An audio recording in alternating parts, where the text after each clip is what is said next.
On her birthday, she discovered her fiancé's colossal lie about terminal stomach cancer, only to find that behind the lie was a shocking secret between him and his childhood sweetheart. In her previous life's wedding, she was burned alive by a scumbag and a scheming woman. Reborn from the ashes, she held the script and vowed to grind this pair of vile people to dust and repay the blood debt. Unexpectedly, the revenge script accidentally upgraded into a melodramatic primetime drama, with wealthy family feuds, mysteries of her origins, past life debts, and present life karmic ties all exploding and coming her way. On my birthday, I received a special surprise. It wasn't a Tiffany blue box meticulously prepared by Jay, but a crumpled hospital diagnosis report, hidden deep in his studies drawer, quietly proclaiming terminal stomach cancer. I stared at the words GY, my mind buzzing, as if an elaborately woven dream was instantly torn apart by this piece of cold reality. Today is my 25th birthday,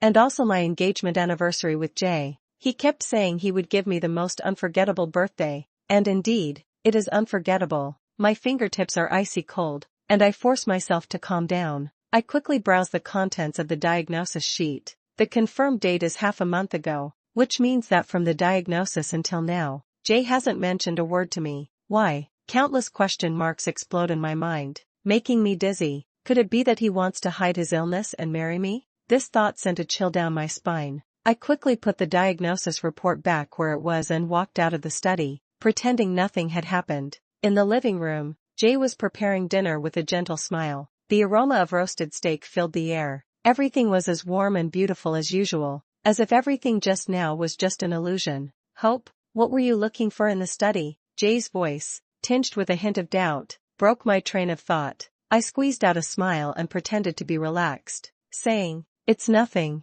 just seeing what birthday surprise you prepared for me." Jay affectionately scratched my nose. "The surprise has to wait until tonight. Come and try my cooking first." Dinner was lavish, and Jay even specially prepared my favorite red wine. He was as gentle and considerate as ever, as if the person with the terminal illness simply didn't exist. I looked at him, my heart filled with mixed feelings. Why did he hide it from me? Did he think that as long as he pretended nothing had happened, he could deceive everyone? I decided to play along with him and see what he was up to. "Jay, thank you for everything you've done for me. I'm very happy." I raised my glass with a sweet smile. A complex emotion flashed in Jay's eyes, but it was quickly replaced by a gentle smile. "As long as you're happy." In the following days, I secretly began to investigate treatments for stomach cancer, consulting various medical resources, and even quietly contacting hospitals abroad. At the same time, I had to pretend to be completely unaware in front of Jay, cooperating with him in preparing for the wedding and taking wedding photos. Everything was proceeding in an orderly manner.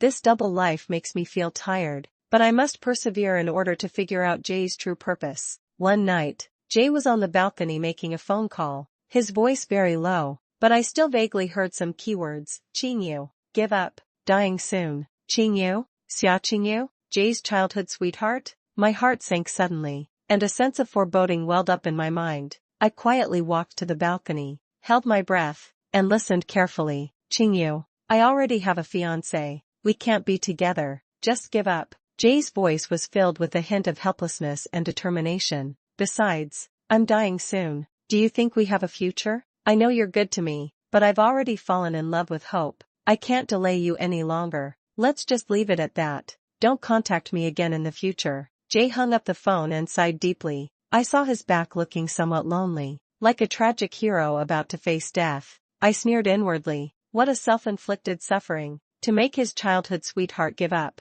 He even fabricated the lie that he had a terminal illness and dragged me into acting? It's utterly ridiculous. I turned around and went back to the room, my heart burning with anger. "Jay, what do you take me for? A tool to cooperate with you in acting?" Just as I was burning with anger, my phone suddenly rang. It was Jay's friend Michael. "Hope, this is terrible. Qingyu tried to commit suicide by cutting her wrists. Jay is rushing over there." Michael's voice was anxious and flustered. I was stunned. Xia Qingyu tried to commit suicide by cutting her wrists? What is this all about now? "Hope, please hurry and persuade Jay. He's very emotional right now, and I'm afraid he'll do something stupid." Michael continued. "I understand." I hung up the phone calmly, my heart ice cold. "Jay, you keep saying you love me, But you're so emotional when your childhood sweetheart commits suicide? Where do you place me? I picked up my phone and dialed Jay's number. Jay, where are you? My voice was calm and cold. Hope?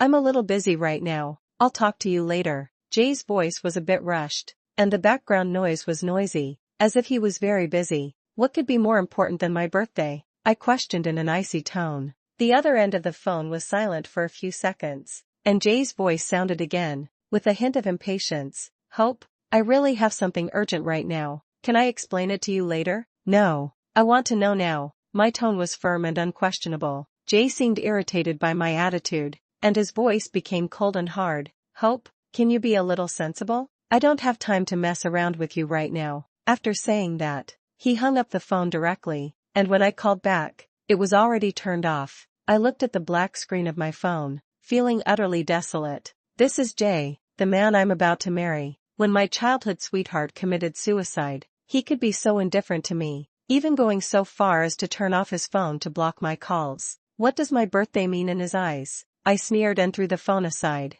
Jay, since you like acting so much, I'll play along with you. In the following days, Jay seemed to have evaporated from the world, not answering phone calls, not replying to text messages, and completely disappearing from my life. I didn't go looking for him, nor did I contact his friends. I just stayed quietly at home, as if nothing had happened, until a month before the wedding. Xia Qingyu suddenly appeared downstairs at my company. She was wearing a white dress. Her makeup was exquisite. Her face was a little haggard, but her eyes were full of provocation. Hope, let's talk. Xia Qingyu said straight to the point. I looked at her. My heart was calm. I have nothing to talk to you about. About Jay. Xia Qingyu's lips curled into a mocking smile. Do you really think he loves you? That's none of your business, I said coldly. How is it none of my business? I am the one Jay loves the most. Xia Qingyu's tone was sharp, as if her sore spot had been touched. Really? Then why are you here?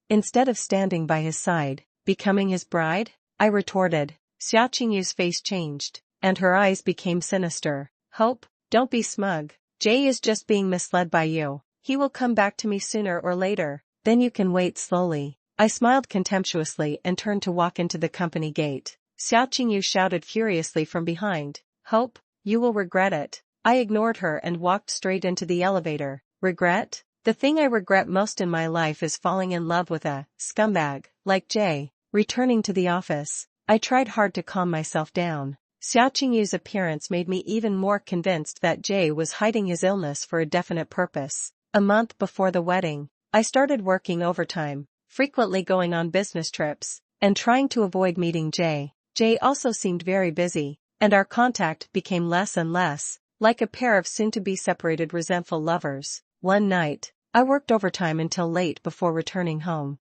As soon as I opened the door, I heard my phone ringing. It was a call from Jay. Hope, where are you? Jay's voice was a little drunk and sounded a bit confused. I'm home, I replied blandly. Hope, I miss you so much. Jay's voice became choked with emotion. I really love you. A chill ran through me. What show is this putting on now? Jay, are you drunk? I asked in an icy tone. Yeah, I'm drunk. Jay's voice grew softer and softer, as if he could fall asleep at any moment. Just then, a woman's voice suddenly came from the phone, and gentle. Jay, you've had too much to drink. Let me help you back to rest. That's Xia Qingyu's voice. My heart sank suddenly, and a surge of anger rushed to my head. Jay, where are you? Who are you with? I questioned him in an icy tone. There was a moment of silence on the other end of the phone, and then, with a snap, the phone was hung up. I dialed again, but it indicated that the phone was turned off. I gripped my phone tightly, my knuckles turning white. Jay, how dare you cheat on me and fool around with Xia Qingyu? A leopard can't change its spots. Once a dog, always a dog.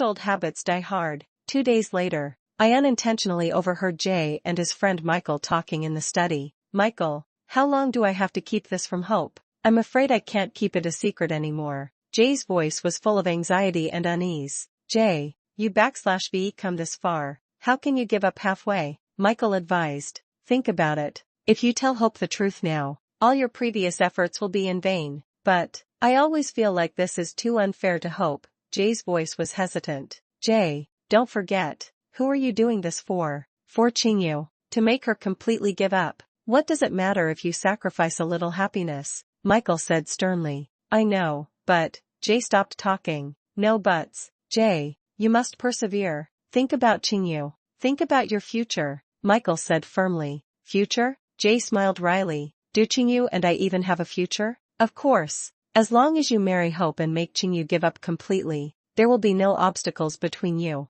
Michael said confidently. Really? Jay's voice carried a hint of hope. Of course it's true. Jay, trust me. You're doing the right thing. For Qingyu, for your future, you must persevere, Michael emphasized again. I couldn't listen anymore and quietly left the study. So that's how it is. Jay concealed his illness and pretended to love me, all to make Xia Qingyu give up. He doesn't love me at all. He just treats me like a tool for him to reconcile with Xia Qingyu. How utterly ridiculous. I returned to my room, turned on the computer, and started searching for all information about Xia Qingyu. I want to thoroughly understand this woman and what kind of secrets exist between her and Jay. I will make Jay and Xia Qingyu pay the price they deserve. A few days later, using the excuse of organizing the wedding room, I moved back to the villa where I lived with Jay. Jay seemed a little surprised to see me back, but he pretended to be very happy and hugged me warmly. Hope, you're finally back. I've missed you so much these past few days,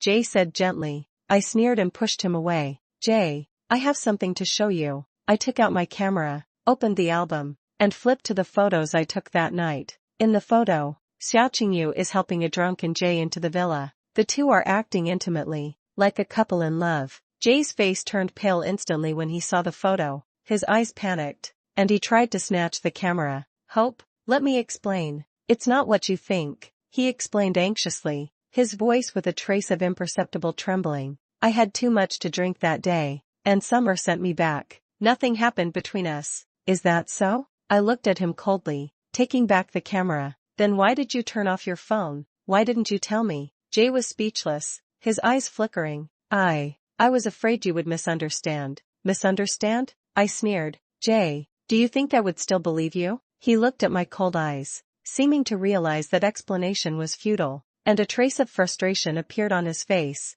Hope, I know I was wrong. Give me another chance. Okay? Chance? I repeated these two words, feeling incredibly ironic. Jay, there is no chance between us anymore. Having said that, I stopped looking at him, went straight to the bedroom, and locked the door. Through the door, I heard Jay pleading softly outside, but I was unmoved. My heart had long since become as hard as iron through repeated deceptions and betrayals. Not many days later, an even more dramatic scene unfolded. Summer actually took the initiative to ask Jay and me to meet, and she brought her new boyfriend, a man named Liam. In the cafe, Summer linked her arm with Liam's, smiling radiantly, as if the previous wrist-cutting suicide attempt and drunkenly taking Jay home had never happened.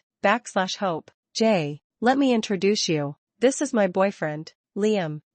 Summer's tone was affectionate, but her eyes subtly swept over Jay. Liam looked gentle and refined, and was very considerate to Summer. Hope, Jay, congratulations on your upcoming wedding. Summer raised her coffee cup, her smile radiant. I have completely let go of Jay. We are still friends in the future, right? Jay's face looked a little awkward, and he forced a smile. Of course. I looked at this loving couple in front of me and sneered in my heart. Summer, what trick are you playing now? Seeing you find happiness, I feel relieved. Jay's voice was a little dry, and he looked at Summer with complicated eyes. Yes, Liam is very good to me, Summer said, deliberately leaning her head on Liam's shoulder in an intimate gesture. Oh, by the way, we plan to get engaged next month, so you must come. Jay gripped the coffee cup tightly, his knuckles turning white. I saw everything and understood what was happening. Summer was using her new boyfriend to provoke Jay. In the following days, Summer began to frantically show off her love on Facebook and Instagram,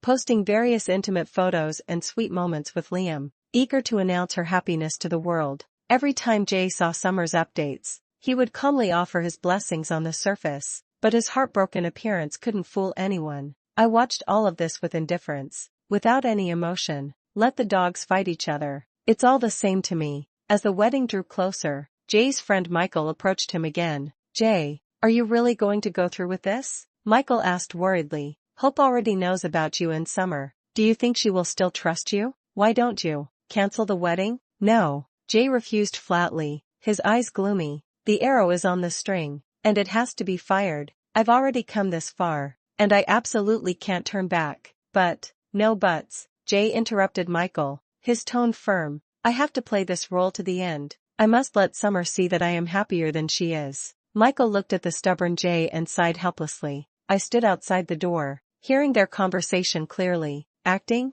Jay, do you think life is a drama that can be manipulated at will? Back in the room, I turned on the computer and deleted the wedding countdown video I had carefully made before, as well as the sweet wedding photo clips, one by one. Finally, I only left one video, the scene where Summer helped the drunken Jay home that night, and the two kissed at the door. Watching that dazzling scene on the screen, a cold smile crept onto my lips. Jay, Summer, the show has only just begun. Many people may not understand why I am so calm, even laying out all of this with a hint of cruelty, because this isn't the first time I've experienced these things. I am reborn. In my previous life, it was also on my birthday that I discovered Jay's stomach cancer diagnosis. Unlike now, I was foolish and naive back then. I believed Jay's deep affection and the lie he told about concealing his illness so as not to burden me. I accompanied him through treatment, took care of him, and even married him resolutely against my family's objections. I thought that as long as there is love, everything can be overcome. However, reality slapped me hard in the face. Not long after the marriage, Jay's condition miraculously improved.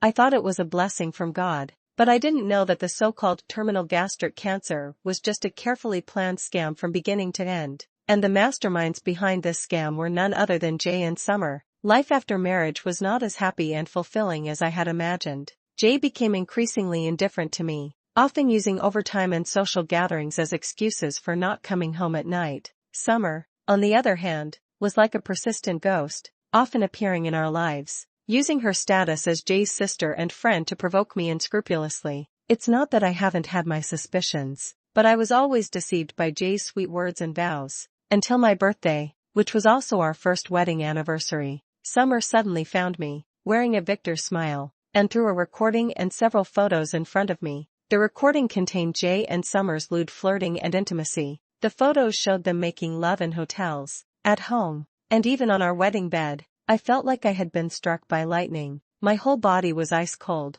and I was on the verge of collapse. Hope, you know now, right? Summer looked at me triumphantly. Jay never loved you. He told me that marrying you was just to take revenge for you rejecting his pursuit back then. The person he truly loves has always been me. The stomach cancer was fake too. Summer cruelly revealed the final truth. That was something we planned together. The purpose was to make you willingly marry him, and then, to abandon you cruelly. I collapsed to the ground, tears blurring my vision. So, I have been living in a huge lie. My love, my marriage, everything I gave, it's all just a joke. Later, in the hotel lobby, I accidentally ran into Jay and Summer. Jay was saying gently to Summer, Qingyu, look, I told you the stomach cancer was a misdiagnosis. I'm not sick at all. I only said that to get you back to my side. At that moment, I finally understood that the so-called misdiagnosis was just another lie that Jay made up to keep Summer. He doesn't care about my feelings at all. He only cares about himself. My heart was dead, and I filed for divorce. On the day of the divorce, we met at a restaurant. Just as I signed the divorce agreement, a gas explosion suddenly occurred in the restaurant. Flames soared into the sky, and thick smoke billowed. I was knocked to the ground by the blast wave, and my leg was hit by a falling heavy object, leaving me unable to move. I desperately cried out to Jay for help. He was not far from me. However, he only glanced at me indifferently, then turned without hesitation and rushed towards Summer, who was also injured, held her tightly in his arms, and rushed out of the fire without looking back. At that moment, my heart died completely. I lay there on the cold floor, watching the flames engulf my body, my consciousness gradually fading. When I woke up again, I found myself back on my 25th birthday, the moment I discovered Jay's stomach cancer diagnosis. Heaven has given me a chance to start over. This time, I will no longer foolishly believe in love, and I will no longer be at anyone's mercy. I want revenge. I will make Jay and Summer pay a painful price for the sins they committed against me in their past lives. Therefore, in this life, I plan every step carefully and meticulously. I want Jay to know the truth about the misdiagnosis in advance, but not by telling him directly, but by letting him discover it himself. I deliberately took Jay to see one of my doctor friends, and then made an excuse to leave, leaving Jay and my friend alone together. During the dinner, I instructed my friend in advance to find a way to get Jay drunk. Sure enough, Jay, who loved alcohol like his life, quickly got drunk and was sent to the hospital that night due to acute gastritis. In the hospital, when the doctor was examining him, he casually mentioned, "Your stomach isn't in great shape. Do you have any previous medical history? I see it's written in your file that you have stomach cancer." Jay instantly became much more sober when he heard the words stomach cancer. He pressed the doctor for answers, and the doctor carefully checked his medical records and examination reports, then told him, "I've reviewed your previous diagnosis, and it appears to have been a misdiagnosis. You simply have a rather severe case of chronic gastritis. It's definitely not stomach cancer." Knowing the truth, Jay didn't feel relieved. Instead, he fell into a deeper panic. He didn't tell me about the misdiagnosis, but instead, he concealed it even more carefully, continuing to play the role of the affectionate, terminally ill fiancé, because he knew that once I learned the truth, this play could no longer continue. His and Summer's future would be completely shattered. It's truly pathetic and laughable. A few days later, Jay arranged to meet Summer at a tea restaurant. I sat down in the booth next to them beforehand and clearly heard their conversation. "Summer, let's break up." Jay got straight to the point, his tone carrying a hint of exhaustion and determination. Summer was stunned, then sneered,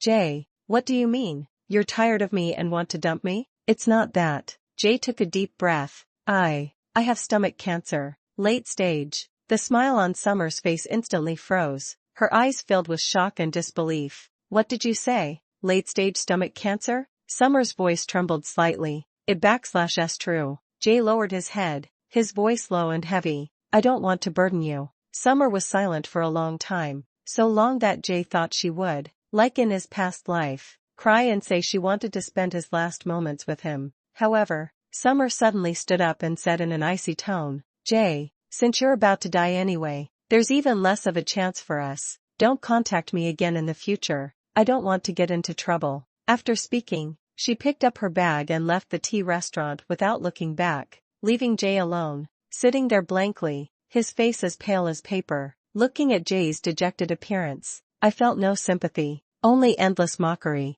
"Jay, this is the woman you deeply loved. When you were terminally ill, she abandoned you without hesitation. You deceived me and hurt me for her sake, only to end up in such a state. It's truly karma." Despite everything that had happened, Jay still didn't give up on our wedding. He stubbornly believed that as long as the wedding went smoothly, everything could return to normal. His friends once again tried to persuade him to cancel the wedding, telling him that continuing like this would only lead to a lose-lose situation for both of them. But Jay stubbornly went his own way, rejecting everyone's advice and insisting on carrying this absurd wedding through to the end. "I can't let hope look down on me. I can't let Summer laugh at me," Jay roared almost frantically. "This wedding must take place. Okay, since you want to have a wedding so much, then I'll give you a wedding you'll never forget." On the wedding day, the sun was shining brightly, and the church was solemn. Guests gathered, and there were no empty seats. Jay was wearing a smart suit, standing at the end of the red carpet,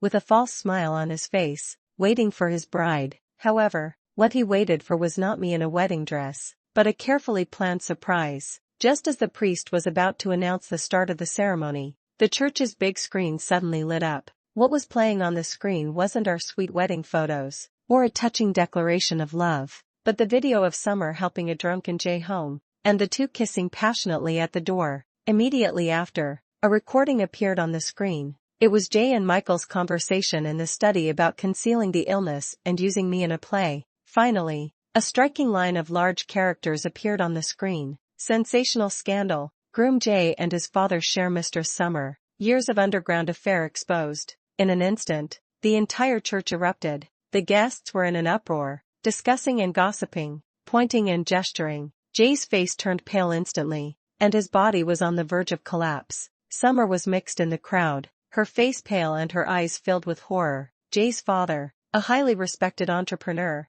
was trembling with anger, pointing at Jay, unable to speak. As for me, I had already quietly left the church before the chaos began, leaving this mess for them to clean up themselves. The wedding turned into a complete farce and scandal. Jay and Summer's secret affair, as well as the improper relationship between Jay's father and Summer's mother. Yes, I looked it up. Summer's mother is also one of Jay's father's lovers. What a messy wealthy family relationship. Were completely exposed. The stock price of Jay's company plummeted, and its reputation was ruined. Jay and Summer became the laughingstock of the entire city, pointed and gossiped about wherever they went. Their lives were completely ruined. A few days later, Jay found me. He looked haggard, his eyes filled with anger and resentment. "Hope, why did you do this? Why did you have to be so ruthless?" Jay roared at me, as if I was the one who had committed heinous crimes. I looked at him and calmly retorted, "Jay, do you think these things amount to anything compared to everything I endured in my past life?"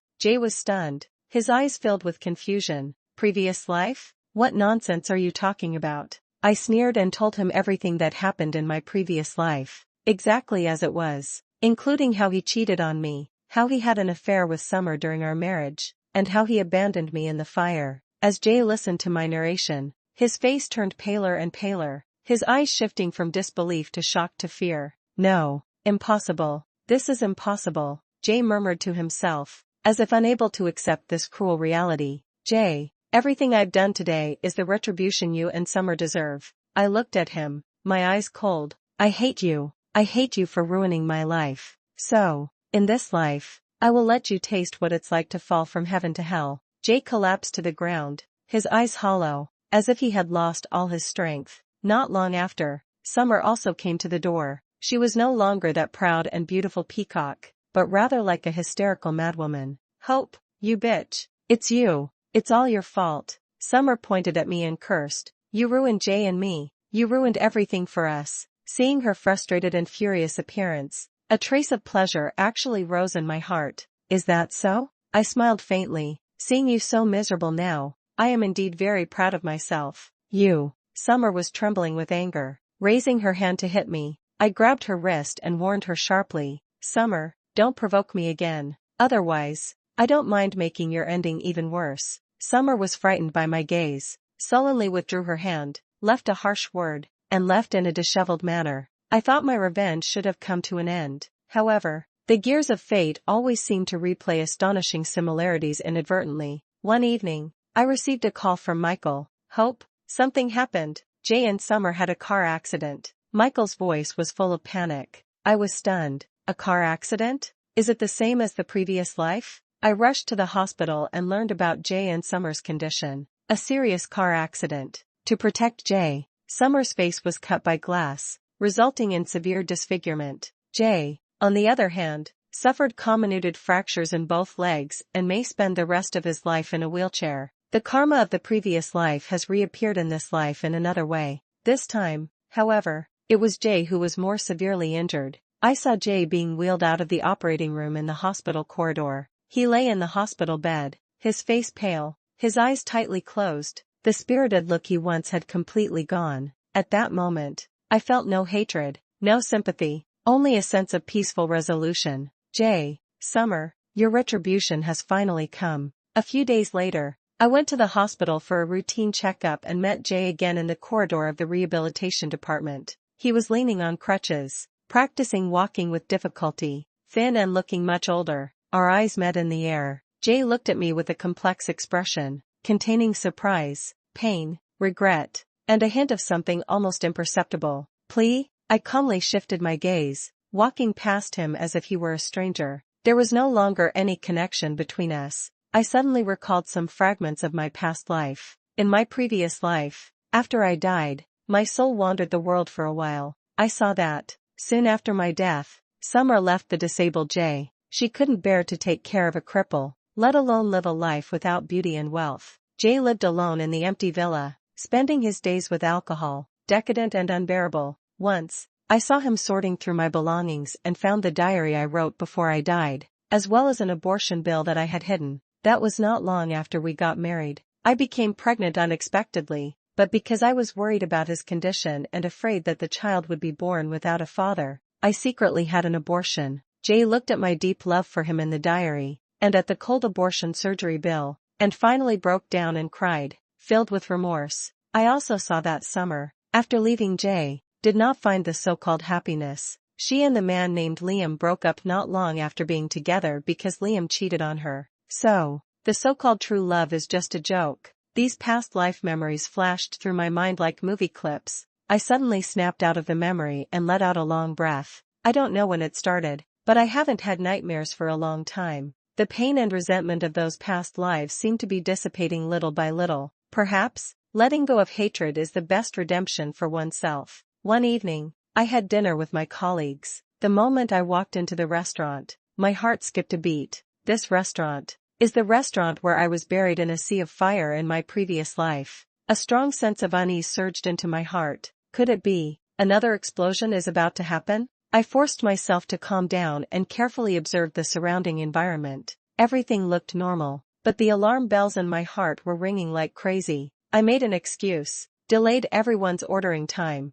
and then quietly slipped into the kitchen. A strong smell of gas rushed towards me. I was shocked. As expected, there was a gas leak. I immediately found the restaurant manager and informed him of the situation. The manager was horrified and quickly evacuated all the customers and called the police. The firefighters arrived quickly and dealt with the gas leak in time, preventing a possible explosion disaster that I successfully averted. Having experienced this event, I felt as if I had the last heavy shackle in my heart. Preventing the tragedy of my previous life also meant that I had completely escaped the shadows of the past. My mood got better and better, and my work became more and more smooth. With excellent ability and performance, I was soon promoted and became the head of the department. Success in my career allowed me to regain my confidence and value. I am no longer a dodder flower clinging to a man, but a sonorous rose that can bloom independently. The night I got promoted, I walked home alone. Under the streetlight, a familiar figure blocked my way.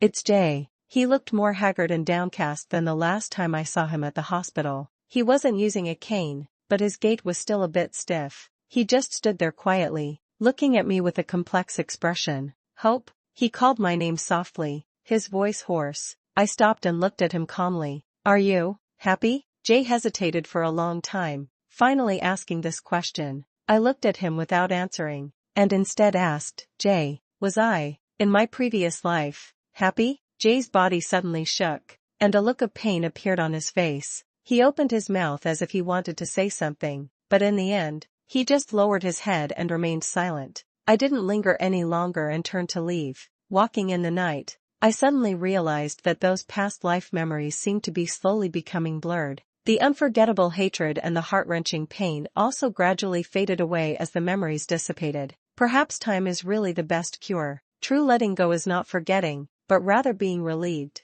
I raised my head, looked at the starry sky, and a relaxed smile appeared on the corner of my mouth. Everything in the past is over, and I can finally unload the heavy burden, travel light, and embrace my new and wonderful life.